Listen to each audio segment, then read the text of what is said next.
இன்றே டவுன்லோட் செய்து உங்கள் ஃபேவரட் ஷோக்களை என்ஜாய் பண்ணுங்க. வணக்கம் இன்ஸ்பெக்டர். ஒரு நிமிஷம். என்ன விஷயம்?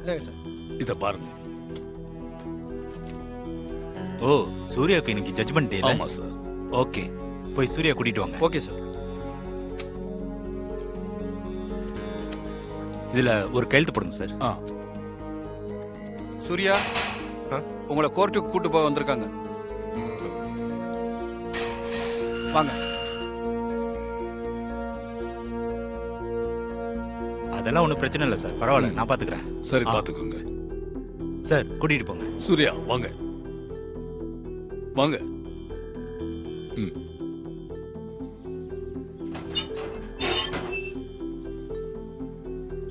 சீக்கிரம் வாங்க. வாங்க போலாம். சீக்கிரம்.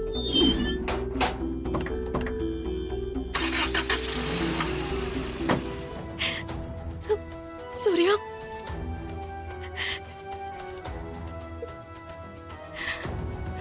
சூர்யா, நீங்க ஒண்ணு கவலைப்படாதீங்க. இது ஒண்ணும் இறுதியான தீர்ப்பு இல்ல. இப்பவும் எனக்கு நம்பிக்கை இருக்கு. ஒரே ஒரு ஆள் கையில தான் இருக்கு. அந்த டாக்டர் மட்டும் எனக்கு கிடைச்சிட்டாருன்னா நிச்சயமா நான் உங்களை காப்பாத்திடுவேன். அப்புறம் எல்லா பிரச்சனையும் முடிஞ்சிடும். நீங்க தைரியமா இருங்க சூர்யா, நான் இருக்கேன். நான் அந்த டாக்டருக்கு ஃபோன் பண்றேன். நான் அவர்கிட்ட பேசிட்டு பேசுனது போதும். வா. யோ, கூட்டு வாயா அவரை. சார் வாங்க சூர்யா, வாங்க போலாம். சூர்யா, வாங்க. நீங்க ஒண்ணு கவலைப்படாதீங்க. வாங்க வாங்க. சூர்யா,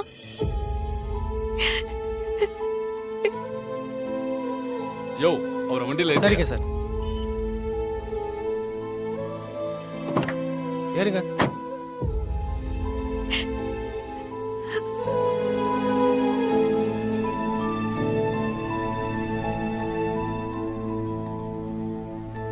சிஸ்டர், மாப்பிள்ள சூர்யாவுக்கு தூக்குன்னு தீர்ப்பு வந்ததுல இருந்து இதுக மொகர கட்டைய பாத்தீங்கல்ல, எப்படி தொங்கி போய் கிடக்குன்னு. இவங்க தலையே இப்படி தொங்கி போச்சே, அந்த துர்கா தலை எப்படி தொங்கி போயிருக்கும்? அந்த கண்கொள்ளா காட்சியை நான் பார்க்கணும். சிஸ்டர், இன்னும் அந்த துர்கா வீட்டுக்கு வரலையே. அவ எங்கேயாவது கோயில்ல உட்கார்ந்து அழுதுகிட்டு இருக்காளோ, இல்ல ஜெயிலுக்கு போய் சூர்யாவை பார்த்து அழுதுகிட்டு இருக்காளோ?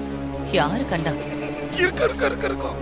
3 பேர்ல சூர்யாவை கடைசியா பாத்துக்கலாம்னு நினைச்சிட்டு இருந்தேன்.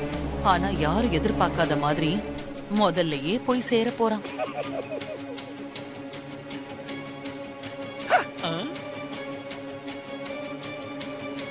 சிஸ்டர், துர்கா வந்துட்டா. சிஸ்டர், அவன் பூச்சிய பாத்தீங்களா? நாம எதிர்பார்த்த மாதிரி அவனு தலைய தொங்க போட்டுட்டு வரலையே. துர்கா, துர்காமா,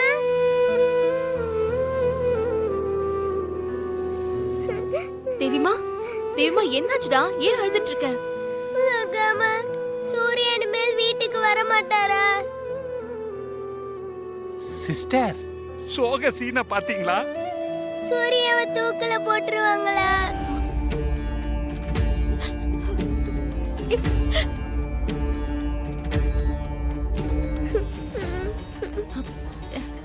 தேவிமா, ஏன்டா இப்படி எல்லாம் கேக்குற? அப்படிலாம் ஒண்ணும் இல்ல. கண்டிப்பா சூர்யா வீட்டுக்கு வருவாருடா. இல்ல, நீங்க போய் சொல்றீங்க.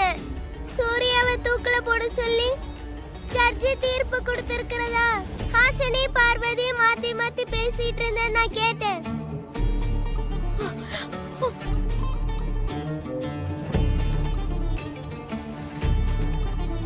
கேட்கவே சந்தோஷமா இருக்குது சிஸ்டர். என்ன ஹாசினி, குழந்தை முன்னாடி? அது வந்து துர்கா, நாங்க சூரியமாமா பத்தி எதுவுமே பேசல. நாங்க பார்த்த சீரியல்ல வந்த சூர்யா கேரக்டர் பத்தி பேசிட்டு இருந்தோம். தேவி அம்மா அதை கேட்டுட்டு சூர்யா மாமான்னு தப்பா புரிஞ்சுக்கிட்டா. எனவே ஆதாரங்களையும் சந்தர்ப்ப சாட்சியங்களையும் வைத்து பார்க்கும் பொழுது சூர்யா தான் அமைச்சர் மகன் தன்ராஜை கொலை செய்திருக்கிறார் என்பது உறுதியாகிறது.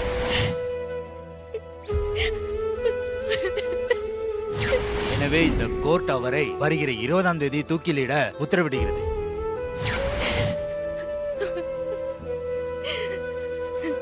சூர்யா,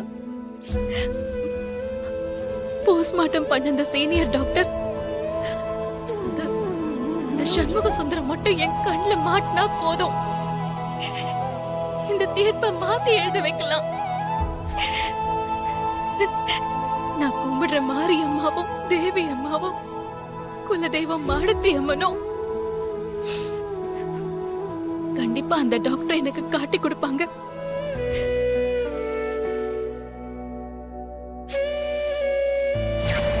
அந்த டாக்டர் மட்டும் எனக்கு கிடைச்சிட்டாருன்னா நிச்சயமா நான் உங்களை காப்பாத்திடுவேன். அப்புறம் எல்லா பிரச்சனையும் முடிஞ்சிடும். நீங்க தைரியமா இருங்க சூர்யா, நான் இருக்கேன். துர்கா, நீ பட்ட கஷ்டம் எல்லாமே வேஸ்டா போச்சு. அந்த டாக்டரை கண்டுபிடிச்சு என்னை எப்படியாவது காப்பாத்திடணும்னு நம்பிக்கையோட தான் இருக்க. ஆனா உன் கூடவும் தெய்வமா கூடவும் சேர்ந்து வாழ்றதுக்கு இன்னொரு வாய்ப்பு கிடைக்கிறது அந்த டாக்டர் கையில தான் இருக்கு. இப்ப அந்த டாக்டர் எங்க இருக்காருன்னு தெரியல.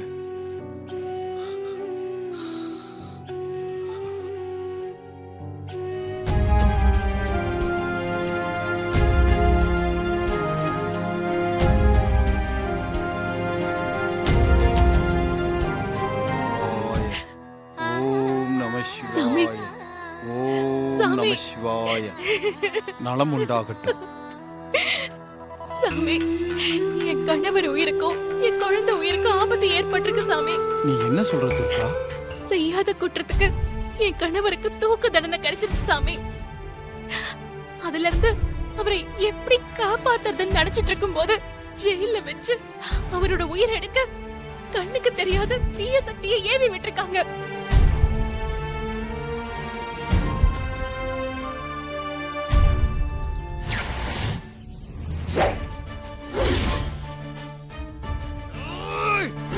ஏய்! என் கணவரை எப்படியோ நான் காப்பாத்திட்டேன். அவரை காப்பாத்திட்டு ஜெயில இருந்து வெளியே வந்த எனக்கு என் குழந்தைக்கு ஆபத்துன்னு தோணுச்சு. நான் அவசரமா கோயிலுக்கு வந்து பார்க்கும்போது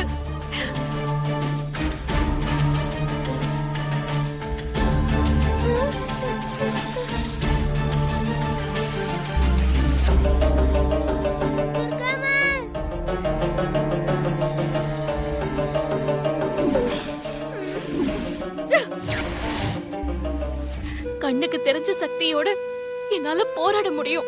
ஆனா இப்போ கண்ணுக்கு தெரியாத தீய சக்திகளோட என்னால எப்படி சாமி போராட முடியும்? என் கணவரையும் என் குழந்தையும் என்னால எப்படி காப்பாத்த முடியும் சாமி? எனக்கு சோதனை ஏற்படும் போதெல்லாம் அத நல்ல விதமா கடந்து வர்றதுக்கு நீங்க தான் எனக்கு வழி சொல்லிருக்கீங்க.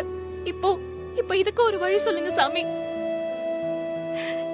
என் கணவரையும் என் குழந்தையையும் கொல்ல நினைக்கிறது யாரு சாமி? அந்த தீய சக்தி கிட்ட இருந்து அவங்களை நான் எப்படி காப்பாத்துறது?